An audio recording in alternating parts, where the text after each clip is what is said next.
अस्सलाम वालेकुम friends, welcome back to Top Smarties drama serial Sirf Tum. Hamza का बाप अपनी माँ से माफ़ी मांगता है कि हमज़ा ने बहुत बुरा बिहेव किया आपके साथ, लेकिन दादो कहती है तो उसने तुम सबके साथ भी तो ऐसा ही किया, उसकी नेचर ही ऐसी है, हमें ये सब भूल जाना चाहिए। अबीर कहती है कि हमज़ा ने सिर्फ और सिर्फ उस लड़की से दौलत के लिए शादी की है, जबकि हनान बहुत ही अच्छा जवाब देता है और कहता है कि ऐसी शादियाँ फिर ज़्यादा देर तक चल भी तो नहीं सकती।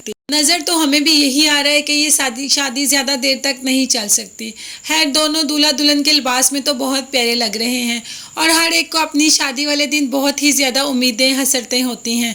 ऐसे हमज़ा को भी होंगी, बल्कि होनी भी चाहिए। हमज़ा के साथ क्या होता है, हमज़ा के साथ तो वैसे स्टार्ट से ही बुरा हो रहा है। जब जाता है कमरे में तो बीवी क्या करती है, बीवी सोई होती है और हमज़ा के सारे जज्बात एहसासात वहीं के वहीं पड़े रहते हैं। हमज़ा और अमल में कोई भी अज़दवाजी ताल्लुक़ नहीं बन सकता, क्योंकि अमल अभी उसे इस चीज़ की इजाज़त ही नहीं देती। तो मैं यहाँ आपको ये बात बताती जाऊँ कि हमज़ा अमल के घर में रहता है और मर्ज़ी अमल की चलनी है, चाहे वो हाथ लगाने की हो और अज़दवाजी ताल्लुक़ बनाने की। तो हमज़ा कुछ करना भी चाहे तो अमल उसको अपने पास नहीं आने देती। हमज़ा ये सब देखकर गुस्से से बाहर चला जाता है और बाहर चीज़ों को हाथ लगाना शुरू कर देता है। वैसे ही चीज़ों को देख रहा होता है कि ऊपर से नौकर आता है और कहता है कि ये नसीर साहब की चीज़ें हैं, इनको हाथ मत लगाओ। अभी वो बात करने ही लगता है कि नसीर साहब आ जाते हैं और कहते हैं बी इन योर लिमिट्स। की तो हैरत ही गुम हो जाती है और कहता है क्या मतलब। तो आगे से नसीर साहब कहते हैं कि यहाँ पे किसी को भी चीज़ को हाथ लगाने की ज़रूरत नहीं, ये सब मेरी चीज़ें हैं, मेरी इजाज़त के बगैर किसी चीज़ को कोई हाथ नहीं लगा सकता। और हाँ, तुम्हें इस घर में रखा हुआ है सिर्फ इसलिए रखा हुआ है कि तुम मेरी बेटी के शौहर हो, तो ये बात कभी मत भूलना है कि ये घर तुम्हारी बीवी का है, तो फजूल चीज़ों को मत हाथ लगाओ। उससे से कमरे में चला जाता है और अमल से कहता है कि मुझे चाय ला कर दो, मैं तो किसी चीज़ को हाथ नहीं लगा सकता। तो अमल आगे उससे भी बुरा बिहेव करती है, वो तो अपने बाप से भी 4 हाथ आगे निकली। कहती है क्या मैं तुम्हें चाय बना के दूंगी, तुमने सोचा भी कैसे कि मैं तुम्हें चाय बना के दूंगी। तुम्हें चाय पीने के लिए कमरे से बाहर जाना होगा और बहुत सारे नौकर हैं, किसी से भी कहो वो तुम्हें चाय पिला देगा। खैर हमज़ा को गुस्सा तो बहुत ज़्यादा आता है, लेकिन वो गुस्से का इजहार नहीं कर सकता, एक तो उसके बाप की वजह से और दूसरा अमल की वजह से।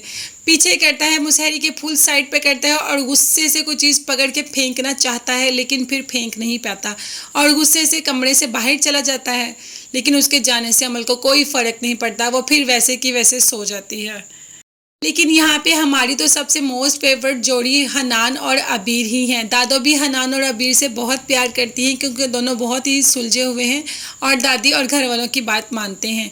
यहाँ पर सबसे अच्छा ट्विस्ट कहानी में ये आ रहा है कि अबीर और हनान एक दूसरे के पास आ रहे हैं। फ्रेंडशिप तो उन्होंने पहले ही कर ली थी, लेकिन अब इस दोस्ती में मोहब्बत आना शुरू हो गई है।